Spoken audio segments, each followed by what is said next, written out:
मित्रों नमस्कार, मैं अर्जुन कुमार शर्मा आप लोगों के बीच आज उपस्थित हुआ हूँ और मैं आज चर्चा करने जा रहा हूँ बिहार में शिक्षा की व्यवस्था कैसे सुधरे, खास करके सरकारी स्कूलों में पढ़ने वाले बच्चे को अच्छी गुणवत्ता की शिक्षा कैसे मिले और हमारे बिहार राज्य की जो जनसंख्या है और उसमें जो बच्चे की पढ़ने की संख्या है उसके हिसाब से बिहार में स्कूल कॉलेज हैं क्या उसके बनिस्पत हम सरकारी तौर पर उसको सही रूप से व्यवस्थित शिक्षा दे पाने में सक्षम है क्या, हम इसी पर चर्चा करने जा रहे हैं मित्रों।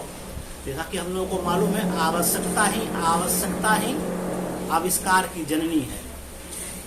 जब इसकी चर्चा हम करते हैं आवश्यकता तो हमें है, आविष्कार भी हमें करनी है।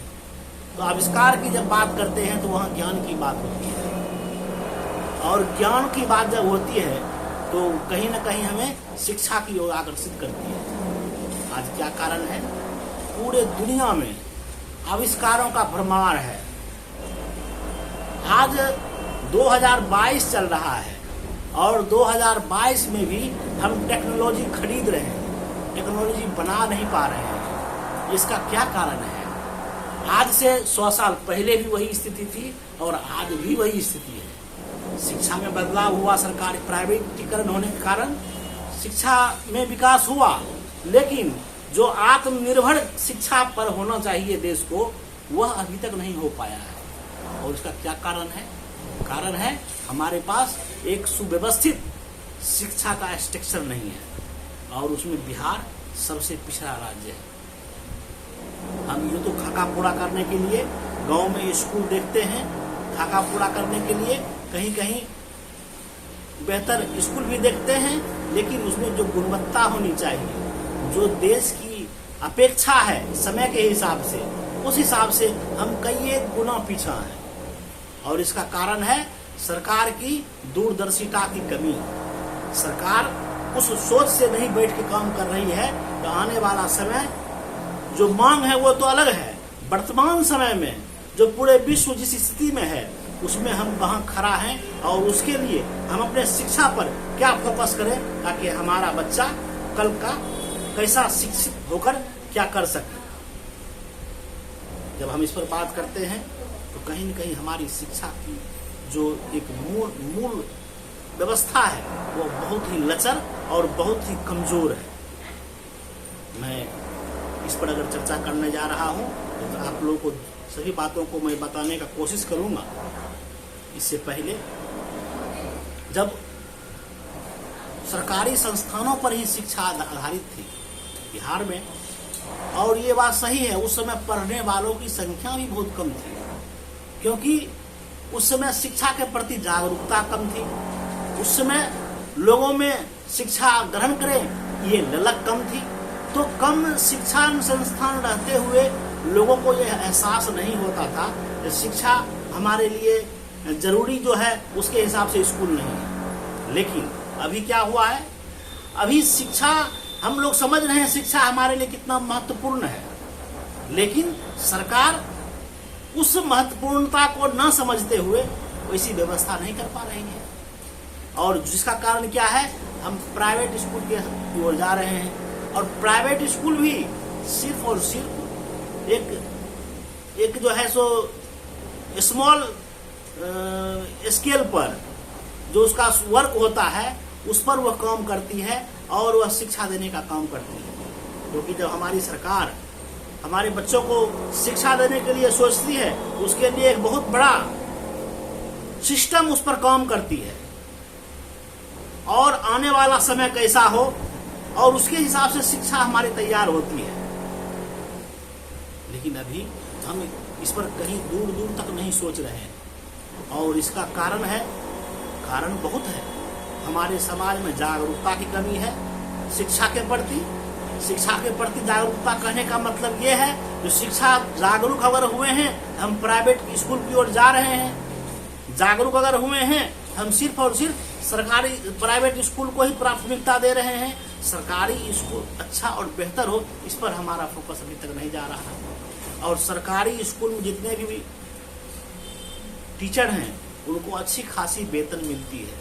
आपको मालूम होना चाहिए मिड डे मील जो मिड डे मिलता है स्कूल में, एक बच्चे पर 4000 के आसपास उसको खर्च आता है। आप समझ सकते हैं कितना खर्च सरकार उस पर वहन कर रही है। लेकिन क्या उस गुणवत्ता के वहाँ पर शिक्षा बच्चों को मिल पा रही है? मित्रों, हम ये कह सकते हैं वैसी गुणवत्ता की शिक्षा नहीं मिल पा रही है। अगर हमें बिहार को बदलना है, अगर हमें बिहार को बेहतर बिहार बनाना है, अगर हमको लगता है तो बिहार को वास्तव में एक ऊंचाई पर ले जाना है, तो हमें कहीं ना कहीं शिक्षा की ओर बहुत मजबूती से, बहुत बड़े बजट के साथ और बहुत बड़ा रणनीति के साथ ग्रामीण स्तर तक काम करना होगा मित्रों, क्योंकि शिक्षा ही मूल है। अभी हमारे बाहर जाते हैं, विदेश जाते, बाहर जाते हैं, दूसरे राज्य में काम करने जाते हैं, तो कैसे काम करते हैं? वह ईटा खपड़ा ढोने वाला काम करते हैं, वह सीमेंट छड़ जोड़ने वाला काम करते हैं। वहाँ पर जो दैनिक मजदूरी है, जो नीचे क्लास का लोग है, फैक्ट्री में भी काम करते हैं तो उठाने बैठाने वाला सामान का काम करते हैं, ना कि वह टेक्नीशियन का, ना कि वह इंजीनियर का, ना कि वह कंप्यूटर मैन का। अभी नए समय में जो विद्यार्थी जो बाहर जा रहे हैं कुछ उसमें वो कर पा रहे हैं, लेकिन अभी भी हमारे करोड़ों, हम हजार नहीं कह रहे हैं, करोड़ों लोग जो बाहर पर जा रहे हैं कमाने के लिए, उसमें 90% लोग दैनिक मजदूरी और हाथ से मजदूरी कर ईटा और घर निर्माण कार्य में से लेकर विभिन्न निर्माण कार्य में अपनी योगदान दे रहे हैं। हम मजदूरी भी करेंगे, हम नौकरी भी करेंगे, लेकिन मतलब ये नहीं है कि नौकरी का मतलब सबसे निचले स्तर का नौकरी हो। नौकरी का मतलब हम अपनी स्टैंडर्ड को बढ़ाएं। हम अगर बाहर भी कमाने जाएं तो हमारा लेवल ऊंचा हो, हमारा मांग जो हो वह बहुत अधिक हो। आज क्या कारण है? कोई बेहतर साइंटिस्ट बन जाता है, कोई बेहतर इंजीनियर बन जाता है, तो उसको विदेश से ऑफर आता है, उसको बड़ी बड़ी कंपनियां अपने यहाँ लाने के लिए प्रयास करती है। इसका मतलब है आवश्यकता बढ़िया शिक्षित लड़कों की है, अच्छे हुनरमंद इंजीनियर और डॉक्टर, और हम कह सकते हैं कि जो साइंटिस्ट की है, बशर्ते हम पैदा नहीं कर पा रहे हैं। इसका कारण है हमारा शिक्षा का व्यवस्था। आज क्या कारण है? खेल के क्षेत्र में हमारा बिहार एकदम पिछड़ा हुआ है। हमारी जनसंख्या जिस हिसाब से है उस हिसाब से खेल के क्षेत्र में हम कहीं नहीं है। एक वह सेक्टर इतना बड़ा सेक्टर है जिसमें हमारे कई एक नौजवानों को रोजगार मिल सकता है, उसमें भी हम शून्य हैं। एथलेटिक्स अभी ओलंपिक होता है, देश स्तर से छोड़ दीजिए, जो विदेश स्तर छोड़ दीजिए, देश स्तर पर भी हम अपना स्थान को महत्वपूर्ण एक जगह नहीं बना पाते हैं। आज हम देखते हैं मनोरंजन के क्षेत्र में और राज्य के बनिस्पत बिहार बहुत पीछे है। इसका कारण क्या है? सरकारी स्तर से मनोरंजन साधनों को सही रूप से एस्टेब्लिश करने में सहायता नहीं करना। इसका कारण क्या है? अपने शिक्षण संस्थान में उस चीज को जोड़ना नहीं जोड़ने के कारण ऐसा होता है। आज अगर किन्हीं को इसी एडवर्टाइजमेंट में काम करना है, कहीं कलाकार बनना है, कहीं हीरो बनना है, कहीं गायक बनना है, तो इस ढंग के कलाकार जो बनना चाहते हैं वो कहीं न कहीं बाहर जाकर पढ़ना चाहते हैं, वो कहीं न कहीं मुंबई मद्रास वगैरह वगैरह कहीं जाके पढ़ना चाहते हैं। क्या कारण है? कारण है यहाँ पर उस गुणवत्ता की शिक्षा नहीं है।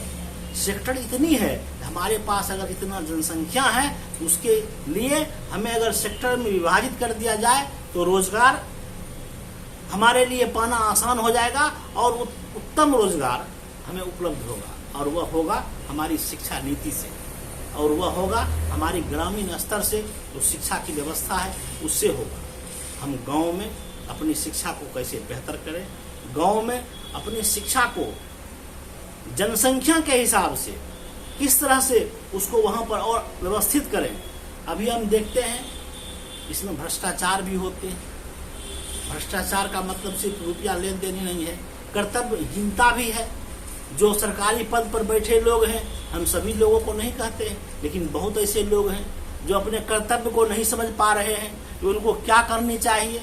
उनको जो सरकार वेतन देती है, सरकार उतना उनको परवरिश करती है, उसके एवज में सरकार की जो मंशा है उस पर क्या वो खरे उतर रहे हैं? इसको पर भी हमें ध्यान देनी चाहिए। सरकार के शिक्षा विभाग से लेकर जिला प्रशासन को भी इस शिक्षा पर फोकस करनी चाहिए। और शिक्षा जब तक सही नहीं होगा तब तक हमारा समाज, जो एक बेहतर समाज हम चाहते हैं, वह बेहतर समाज नहीं हो पाएगा। क्योंकि जितने आप बहुत पहले चले जाएं, हजारों साल चले जाएं, 2000 साल पहले चले जाएं, 3000 साल पहले चले जाएं, जहाँ पर भी शिक्षा, जिस समाज में जिस वर्ग ने शिक्षा ग्रहण किया है, वह समाज और सबसे जो अशिक्षित हैं उससे बेहतर जिंदगी जी रहे हैं। उस समय भी जी रहे थे और अभी भी जो शिक्षित हैं, जो अच्छे ज्ञान अर्जन किए हैं, उनका लिविंग ऑफ स्टैंडर्ड बढ़ा हुआ है, उनका लिविंग स्टैंडर्ड अच्छा है। भले वह कम कमाते हों, लेकिन उनका रहन सहन, उनका समाज में एक सम्मान, उनका समाज में एक प्रतिष्ठा, और उनको वह समाज को अनबैलेंस भी नहीं करते हैं। प्रशासनिक दृष्टिकोण से भी समाज के लिए बेहतर है, जो वह समाज को एक सही रास्ता पर ले जाने का काम करते हैं मित्रों। इसलिए एक शिक्षा हमें समाज को एक सही दिशा देने का काम भी करती है मित्रों। आज हम बताने का कोशिश कर रहे हैं। हमारे यहाँ कई एक ऐसे क्षेत्र हैं, आप जब ग्रामीण क्षेत्र में जाएंगे तो आप देखेंगे तो अभी भी बच्चे बकरियां चराते हैं, बच्चे गाय और भैंस चरा रहे हैं, बच्चे खेलने में समय बिता रहे हैं, बच्चे को पढ़ने का साधन नहीं है, बच्चे को सही रूप से उसको पोषाहार की आवश्यकता है वो नहीं है। तो कुल मिलाकर हम जो देखते हैं कि बिहार में जो जनसंख्या है, बिहार में जो आबादी है, बिहार में की जो आवश्यकता है, इस आवश्यकता के हिसाब से हमारी शिक्षा व्यवस्था उस ढंग की नहीं है। हमारी शिक्षा व्यवस्था कैसे बेहतर हो, हमारी बजट को इसमें अधिक करनी पड़ेगी। हमें जनसंख्या के हिसाब से हर एक पंचायत में एक बेहतर स्कूल, और स्कूल भी ऐसी जो बेहतर गुणवत्ता की शिक्षा नीति को वहाँ लागू किया जाए। अभी आप देखिए सरकारी संस्थान की जो भी स्कूल है उसमें सिर्फ हिंदी मीडियम, हिंदी में पढ़ाई होती है, और एक इंग्लिश की बुक है तो इंग्लिश में पढ़ाई होती है, और एक सरकारी संस्थान है इसमें सभी बुक अंग्रेजी में है और सिर्फ हिंदी में है, संस्कृत में है। और यह दो पार्ट में जो बटा शिक्षा है, यह कल का कैसा भारत बनाएगा, कल का कैसा बिहार बनाएगा। एक अंग्रेजी में ही बात करेंगे, एक हिंदी में ही बात करेंगे। ये जो अंतराल होगा, यह भी, इस खाई को भी हमें भरना है। समान शिक्षा नीति अगर अपनाना चाहते हैं तो वो सरकारी और प्राइवेट में भी जो शिक्षा है उसको बराबर किया जाए। आज क्या है, प्राइवेट स्कूल में हर एक साल सिलेबस बदल जाते हैं, हर एक साल उसका कुछ न कुछ बदल जाता है। कारण जो भी हो, उसको कमाने का हो या जो भी हो।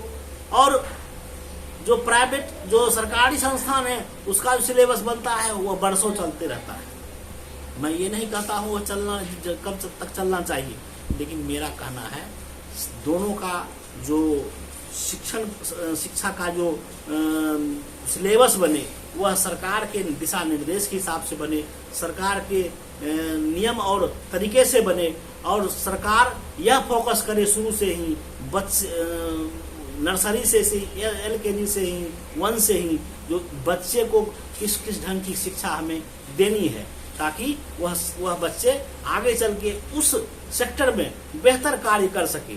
आज चाइना हमसे बहुत आगे है। इसका क्या कारण है?